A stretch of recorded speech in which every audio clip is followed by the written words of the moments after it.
सोरो कोतवाली क्षेत्र में बीते 2 माह पूर्व सिरकटी महिला की लाश की जांच के दौरान पूछताछ के लिए लाए गए युवक ने कासगंज पुलिस के सामने नया ही रहस्य खोल दिया। युवक ने बीते 3 माह पूर्व अपनी ही पत्नी की हत्या कर शव गंगा नहर गड्ढे में गाड़ देने का जुर्म कबूल किया। पुलिस ने युवक की शिनाख्त पर महिला का शव बरामद कर लिया। वहीं पुलिस ने पकड़े गए आरोपी को संबंधित धाराओं में जेल भेजने की कार्रवाई कर दी।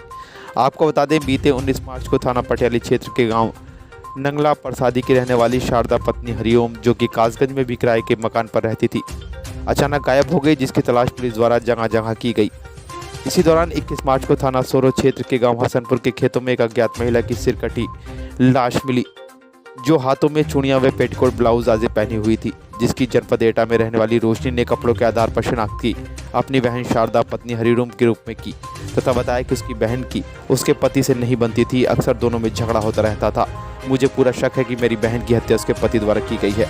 मामले को गंभीरता से लेते हुए एसपी रोहन प्रमोद बोते द्वारा पुलिस टीम का गठन कर जल्द से जल्द घटना का अनावरण करने के निर्देश दिए गए थे। यूपी उत्तराखंड न्यूज़ 24/7 के लिए कासगंज से फ़हीम अख्तर की रिपोर्ट। खुलासा किया उसके बारे में बताइए। देखिए, आज एक मर्डर के खुलासे के लिए प्रेस कॉन्फ्रेंस जो है वो बुलाई गई है। 21 मार्च 2022 को थाना सोरो में एक सिरकटी लाश महिला की पुलिस को प्राप्त जो है वो हुई थी। मौके पे फील्ड यूनिट इत्यादि को भेजा गया था। एविडेंसेस वहाँ से कुछ कलेक्ट किए गए थे, क्योंकि डेड बॉडी बहुत ही बुरी अवस्था में थी। कुछ स्केलेटन उसमें नहीं, स्केलेटन बस थे, हड्डियाँ उसमें कुछ बाकी थी और कुछ साड़ी और इत्यादि बाकी की चीज़ें उसमें मिली थी। फोटोग्राफी इसमें कराई गई और फोटोग्राफी के नज़रिए पैम्पलेट के ज़रिए अलग अलग गाँव में उसको बांटा गया था।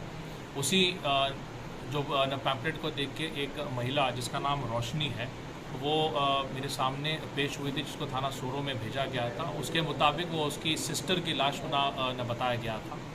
उसका ये कहना था कि उसके जो सिस्टर के हस्बैंड है उसी ने उसकी हत्या जो है वो की थी। थाना सोरो की टीम थाना अध्यक्ष सोरो, सीओ सिटी और सीओ पटियाली के अंतर्गत कुछ टीमों का गठन करके इसमें लगाया गया था, जिसमें पति की कड़ाई से जो है वो पूछताछ की गई थी। पति के द्वारा बाद में ये कबूला गया कि ये मेरी पत्नी की लाश नहीं है जो आपको मिली है, मेरी पत्नी की भी मैंने हत्या जो है वो की थी और उसकी लाश जो है वो बूढ़ी गंगा के किनारे मैंने दफना दी है। अगर आप मेरे साथ चलोगे तो मैं आपको दिखा दूँगा। मौके पे वीडियोग्राफी में एक्सह्यूमेशन की प्रोसेस जो है वो कराई गई और उसमें कुछ कंकाल बरामद हुए, कुछ साड़ी इत्यादि चीज़ें जो है वो बरामद हुई।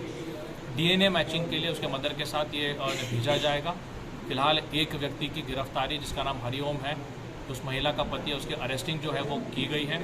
3 अन्य व्यक्ति इसमें जो है वो मौजूद थे, वो अभी फरार चल रहे हैं और उनकी भी गिरफ्तारी जो है शीघ्र की जाएगी। सर, हत्या करने के पीछे क्या कारण? देखिए, महिला के ऊपर उसके पति को शक था, उसके चरित्र को लेके उसके मन में संदेह था। महिला जनरली उसका कहना है कि वो कासगंज में रहती थी, जबकि वो पटियाली रहता था उसका पति। इधर वो महिला कासगंज में रहती थी या कुछ समय वो राजस्थान में रहती थी।